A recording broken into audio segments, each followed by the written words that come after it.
মাতঙ্গিনী হাজরা, পৃথিলতা ওয়াদ্দেদার, ফুরফুরার পীর আবু বকর সিদ্দিক রহমতুল্লাহ থেকে শুরু করে গান্ধীজি, নেতাজি, মৌলানা আকরাম খাঁ সাহেব থেকে শুরু করে হোসেন আহমদ মাদানী সাহেব থেকে শুরু করে আপনার আমার পূর্বপুরুষেরা লড়াই সংগ্রাম করে, কেউ জীবন দিয়ে, কেউ অর্থ দিয়ে, কেউ সময় দিয়ে ব্রিটিশ মুক্ত ভারত তৈরি করলো। তারপরে বাবা সাহেব আম্বেদকরের নেতৃত্বে 2 বছর 11 মাস 18 দিন অক্লান্ত পরিশ্রম করার পরে আপনার আমার হাতে একটা দেশ কিভাবে চলবে কিতাব বই তুলে দেওয়া হলো, গাইডলাইন তুলে দেওয়া হলো, যেটা 1950 সালে আমার দেশ অ্যাডাপ্ট করলো। তার নাম হচ্ছে সংবিধান।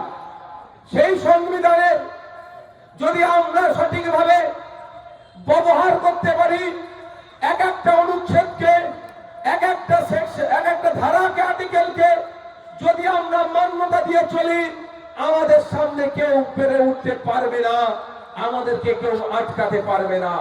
সংবিধানকে সামনে রেখে সুপ্রিম কোর্ট, হাইকোর্ট, জাজেস কোর্ট, সংবিধানকে সামনে রেখে ট্রাইব্যুনাল তৈরি হয়েছে।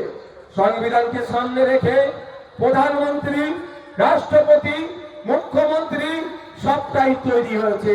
সংবিধানকে সামনে রেখে আপনার আমার ভোটদানের স্বাধীনতা হয়েছে। এই যে ভাই বলছিলেন পুলিশি অত্যাচার, একটু আমি শুনিয়ে দিতে চাই।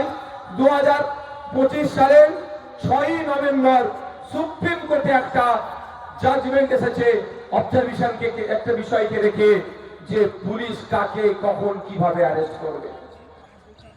সেই জাজমেন্টে বলা হচ্ছে আপনাকে গ্রেফতার করলে লিখিত দিতে হবে গ্রেফতারের কারণ।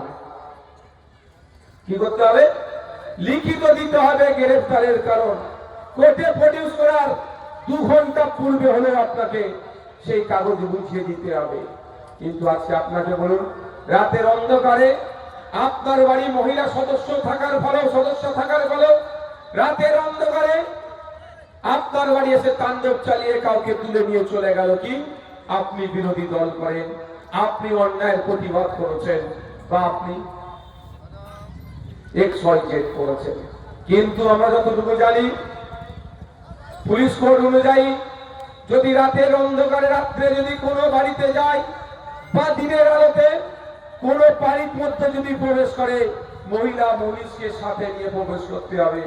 এটা আজকাল আর দেখাই যায় না। অন্যায় কাজ করছে, এই অন্যায় কাজ করলে কি করবেন? আইন হাতে তুলে নেবেন? একদম না। এর বিরুদ্ধে আটকাতে হবে। সেই জন্য এই অন্যায় কাজ না হয়, আপনি ভোট দিয়ে পুলিশের যিনি DGP, director general of police, পুলিশের যিনি সর্বোচ্চ কর্তা, তার মাথায় একজনকে বসিয়ে দিয়েছেন। তার নামটা হচ্ছে পুলিশ মন্ত্রী। পুলিশ মন্ত্রী আমাদের লোক, মানে ভোটারের লোক।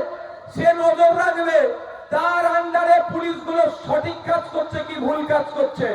পুলিশ মন্ত্রী সবসময় সজাগ থাকবে, পুলিশ ঠিক কাজ করছে কি ভুল কাজ করছে।